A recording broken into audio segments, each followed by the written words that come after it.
welcome to another video chat.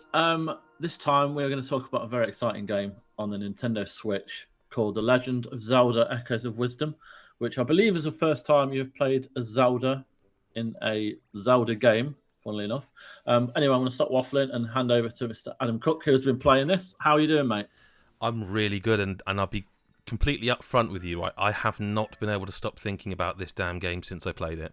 That's like it's one of them. You know when you preview a game and it's like, my God, I just want to carry on. It doesn't always happen. You'll play a game and you'll be like, yeah, this is really good. I'll enjoy this when it comes out. But sometimes you get one and it's like, I cannot wait.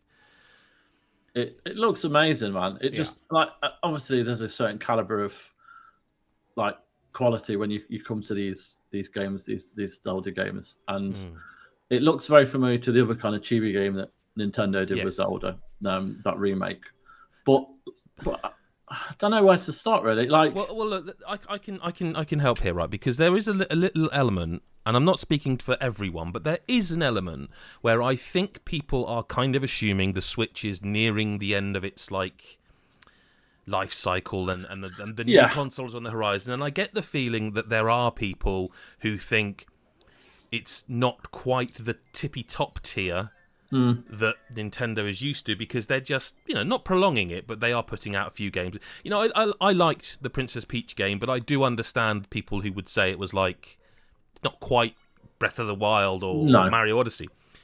So I went into this not really sure what I was going to get because of a lot of that swirling around in my head, and it blew me away. Like, I was really not expecting to be quite this blown away by it. So it is, as you would see from looking at it, a top-down Zelda where you play as Zelda, as you say. What they've done here is, if you imagine Tears of the Kingdom, where you can sort of grab anything and make your own, and people did make all sorts of things, as I'm sure people on the internet have seen, that, but they've taken that element away and they've kind of replaced it with predefined objects and kind of puzzles. So you'll see an item that's sparkling, and Zelda can walk up to it using her staff, and that now becomes a thing you can summon. And each thing you can summon, once found, has like a power rating, like a 2-star or 3-star, and you start off with X amount of stars, and I don't know because I haven't played anymore, but I would bet that just like hearts in Mario, hearts for Link, you're gonna get, I don't know, but so you can put out like 3 bats because you've got 3 power and they're 1 power each, and and once you kill an enemy, you can absorb them to the wand the first time, and you can then summon them as an echo. And it's just really fascinating. Like, the puzzle solutions alone, that I'm not going to go into here, but like the puzzle solutions are almost all of them. You will be like, when you just get that really good sort of endorphin. And it's kind of constantly that. And sometimes the game will help you out, and sometimes you'll find stuff. I found stuff in my preview experience I never used. I couldn't think of it. I found a sign, a Hyrule sign. Now, I don't know what you do with that. That's actually a bit of a lie. I do, because I was told when I asked afterwards, but I didn't experience it, so I'll let the people who get to play it experience it. But I did find a large chunk of meat, and obviously, obviously on the fireplace. And before I was sort of saw it in action, I was like, well, I could probably just throw that, and the enemies might run, and they do. So it's kind of that Tears of the Kingdom-y thing where if you think of it, the developer's one step ahead of you and is like, yeah, of course you can do that. So it's really interesting. And what I found the most interesting about that is, in the time I got to play it, I found so much. I mean, I found 2 different types of pot. Like, I found a pot early on that was from a castle, and I found like a normal pot. Like, if there's that level of intricacy to these items, you can like, what the hell are they not showing later on in the game? And you can also tether using this wand ability. You can tether to things, and there's, it's just super fascinating, and it was really interesting. Now, if you want to go into this game completely blind, this is the point of the video I would say just skip ahead or stop right now. I don't normally say that, but the only reason I say that is because I do want to talk about something that I found fascinating as well.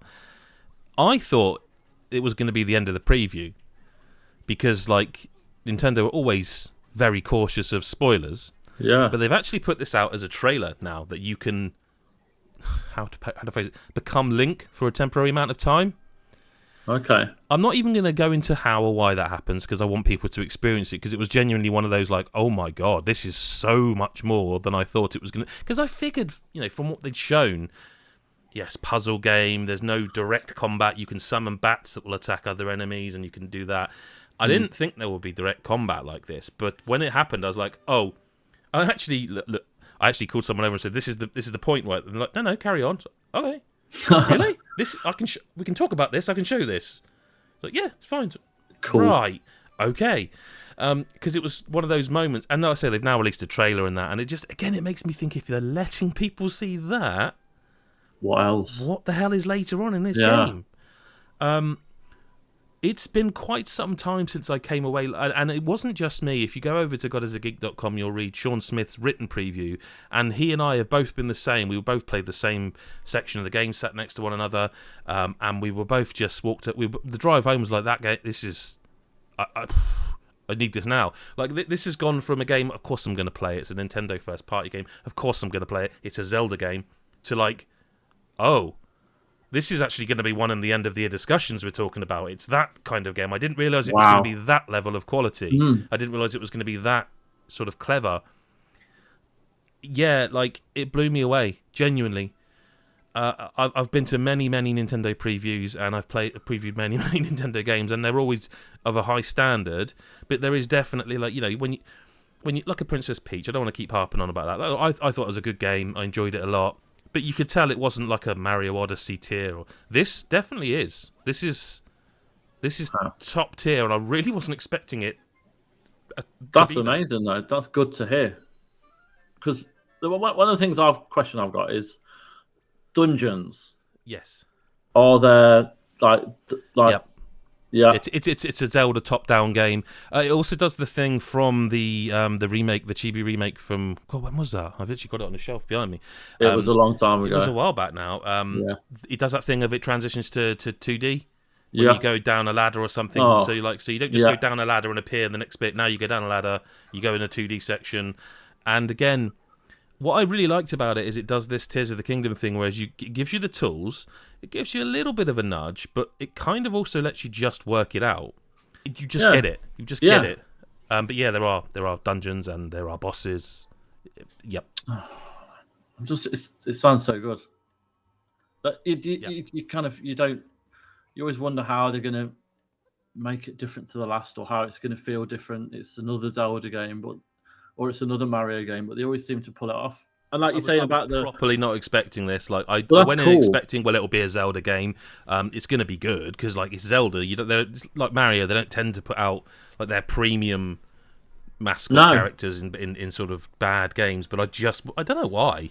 I just wasn't expecting the level of like I really want to play more of it. Really do. Amazing. Well, you can read Sean's preview on the website on godisageek.com. Thanks, Adam, for joining me. Welcome.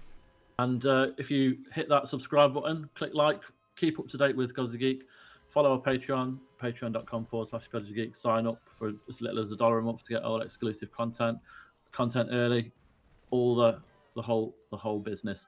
Everyone, take care. Have a great day. Thank you for watching the video. Bye-bye.